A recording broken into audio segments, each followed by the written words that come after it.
Sir Koteswararao గారు, పాడిందే పాటరా అనేది ఒకటి ఉంటుంది కదా, అదే పాట వాళ్ళు పాడుతున్నారు, మనం పాడుతున్నాము. ప్రధాన ప్రతిపక్ష హోదాని సాకు పెట్టుకుని వెళ్ళడానికి ఇష్టం లేక అక్కడికి వెళ్ళి మనం 11 మందే ఉన్నాము అనే దాన్ని జీర్ణించుకోలేక ప్రధాన ప్రతిపక్ష హోదా అని ఒక సాకు చెప్తున్నారనేది ఫస్ట్ నుంచి క్లియర్గా అర్థమవుతుంది. అదేమంటే మండలిలో మాత్రం మనకి సంఖ్యాబలం ఉంది కాబట్టి వీరు వెళుతున్నారు, మంచిదే. కానీ మొదటి 2.5 సంవత్సరాలు అయిపోయింది. చివరి 2.5 సంవత్సరాల్లో అయినా కానీ కనీసంగా బాధ్యతగా ఎలక్షన్స్ టైం కూడా వస్తుంది కాబట్టి, అంటే ఇప్పుడే కాకపోయినా కానీ ఇక వీళ్ళ పద్ధతి చూస్తుంటే మిగిలిన 2.5 సంవత్సరాలు కూడా మేము వెళ్ళాము అనే తీరులో ఉన్నారు. మనం గతంలో కూడా మాట్లాడుకున్నాం. ఇప్పుడు చిన్నపరెడ్డి గారు ఏమీ తెలియనట్టు మళ్ళీ అదే పాట పాడుతున్నారు. ఇది ఎంతవరకు కరెక్టు? అదొకటి. రెండోది, సార్ మళ్ళీ మీరు మాట్లాడుతున్నారు కానీ చిన్నపరెడ్డి గారు, ఏం పర్లేదు, మళ్ళీ మీకు ఇస్తాను నేను. అలాగే ఈ స్పీకర్ అయ్యన్న పాత్రుడు గారు, ఆయన కూడా పాడిందే పాడుతున్నారు. ఏం పాడుతున్నారు? ఎప్పుడు నాకు గుర్తున్నంత వరకు 1.5 సంవత్సరాల క్రితం అనుకుంటండి, దేశవ్యాప్తంగా జరిగినటువంటి ఒక శాసన సభలకు సంబంధించినటువంటి సమావేశాలు సంథింగ్, దాని మీద స్పీకర్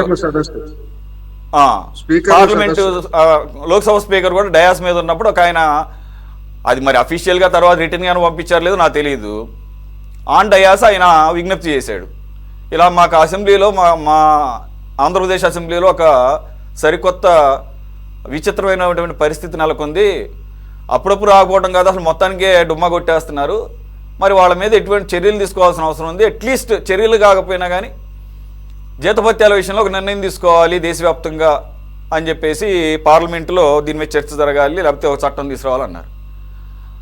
మరి ఎంత సీరియస్గా ఇన్ని చేశారో రిటర్న్గా పంపించారో తెలియదు. దాన్ని ఈరోజు ఉటంకిస్తూ ఉంటారు. మీకు నిజంగా చిత్తశుద్ధి ఉంటే మీరు ఫాలోఅప్ చేయొచ్చు. అదే ఎన్డీఏ కూటమిలో ఉన్నారు, మరి ఆ కూటమికి సంబంధించినటువంటి స్పీకరే ఉంటారు. మరి ఈ పరిస్థితి మిగిలిన రాష్ట్రాల్లో ఎక్కడో కూడా తలెత్తకుండా చూసే దాన్ని ఏమంటారు, ఒక సరికొత్త పాత్రను కూడా ఇప్పుడు పేవ్ చేయొచ్చు. అదేం చెప్పకుండా మొన్న ఎలాగైతే శాంతి భద్రతల విషయంలో హోమ్ మినిస్టర్ అనిత గారు పాడిందే పాడుతూ 1.5 సంవత్సరాల క్రితం నుంచి సంఘయ్య దగ్గర నుంచి పవర్ పాయింట్ ప్రెజెంటేషన్ ఇస్తే నవ్వు వచ్చింది. ఇవన్నీ తెలిసినాయి కదా, మళ్ళీ నువ్వేం చేస్తావో చెప్పకుండా చూడండి చూసారా అన్నట్టు ఈయన కూడా అంతే సేమ్. నాకు మరి స్పీకర్ గారిని అగౌరవపరచడం అదేం లేదు, కానీ అసలు ఏంటి what sort of new message you are sending out to the public?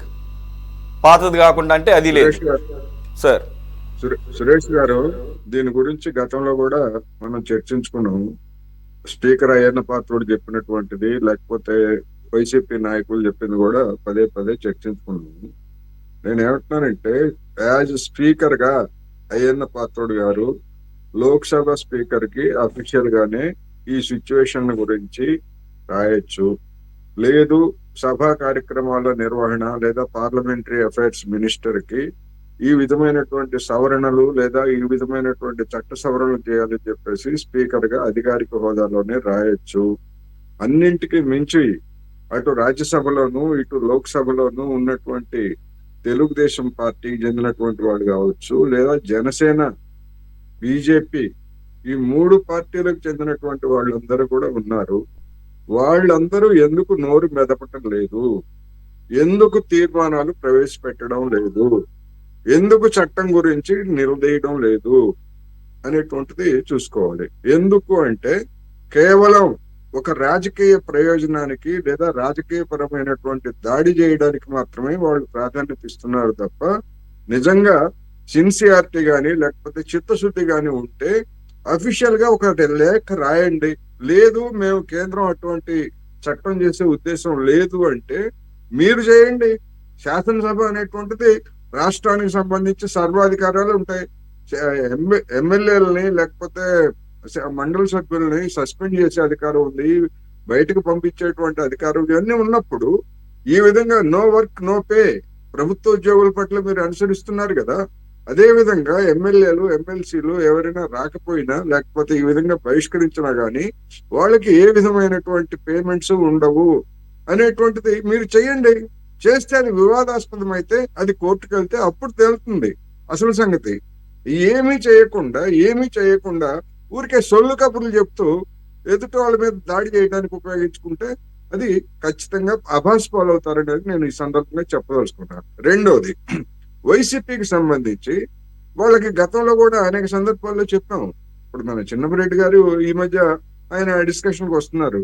ఏమిటి అంటే, ఉమ్మడి రాష్ట్ర అసెంబ్లీలో గుర్తింపు లేనటువంటి ప్రతిపక్షాలుగా, అంటే సిపిఎం, సిపిఐ, లేకపోతే మజ్లిస్ పార్టీ, ఇట్లాంటి కొన్ని సందర్భాల్లో రిపబ్లికన్ పార్టీ ఒక సభ్యుడు ఉన్నటువంటి సందర్భాలు ఉన్నాయి. లేదా వావిలాల్ గోపాలకృష్ణ ఇలాంటి ఇండిపెండెంట్ సభ్యులు ఉన్నారు. ఇవన్నీ కూడా గుర్తింపుతో నిమిత్తం లేకుండా ప్రతి అంశం మీద ఒక చర్చ జరపాల్సి వస్తే ఒక సభ్యుడు ఉన్నా, ఇద్దరు సభ్యులు ఉన్నా కానీ మీ అభిప్రాయం ఏమిటి, మీ పార్టీ అభిప్రాయం ఏమిటి అని చెప్పేసి స్పీకరు వాళ్ళందరికీ తగినంత సమయం ఇచ్చినటువంటి ఉదంతాలు ఎన్నో ఉన్నాయి. ఆ విధంగా మీరు సభకు హాజరయ్యి మీరు మాట్లాడిన దానికి ఒకవేళ నిజంగా స్పీకరు మీ మైకులు కట్ చేస్తే, ఇదిగో చూడండి మేము సభకు హాజరయ్యాము, మేము ఇంతసేపు మాట్లాడాము, ఒక మాజీ ముఖ్యమంత్రిగా లేకపోతే ఒక ప్రతిపక్ష పార్టీ నాయకుడిగా మేము మాట్లాడుతూ ఉంటే మైకులు కట్ చేశారండి, అప్పుడు మీరు వీధుల్లోకి వెళ్ళండి, జనం దగ్గరికి వెళ్ళండి. అది లేకుండా మాకు అధికార పక్ష హోదా లేదు కనుక మమ్మల్ని కట్ చేస్తారు, లేకపోతే మాకు అవకాశం ఇవ్వరు అని చెప్తే జనం ఎట్లా నమ్ముతారు? రెండు తెలుగు రాష్ట్రాల్లో ఇది ఒక విచిత్రమైనటువంటి పరిస్థితి. ఒక దగ్గరేమో నాకు ప్రతిపక్ష హోదాకి ఇవ్వకపోతే నేను, నా సభ్యులు ఎవరో అసెంబ్లీకి రారని చెప్పేసి అక్కడ కూర్చుంటారు. తెలంగాణలోనేమో ఆయనకు ప్రతిపక్ష హోదా ఉంది, కేబినెట్ ర్యాంక్ ఉంది, ప్రోటోకాల్ ఉన్నాయి, మొత్తం సిబ్బంది ఉన్నది, మొత్తం జీతం అంతా తీసుకుంటున్నారు ఆయన తన సిబ్బందితో సహా, అయినా ఆయన అసెంబ్లీకి రారు. ఇది ఎక్కడ ధోరణి అండి? ప్రజాస్వామ్యం గురించి లేకపోతే చట్టసభల గురించి చెప్పుకోవడానికి నైతిక పరమైనటువంటి హక్కు ఈ రెండు పార్టీలకు ఎక్కడుంటది? చెప్పుకోవచ్చు, లేదా మా వాళ్ళు చెప్పిందే గొప్ప అని చెప్పేసి ఆ అభిమానులు భజన చేయొచ్చు. కానీ ఈ విధమైనటువంటి ధోరణి అనేటువంటిది ఏమాత్రం సమర్థనీయం కాదు.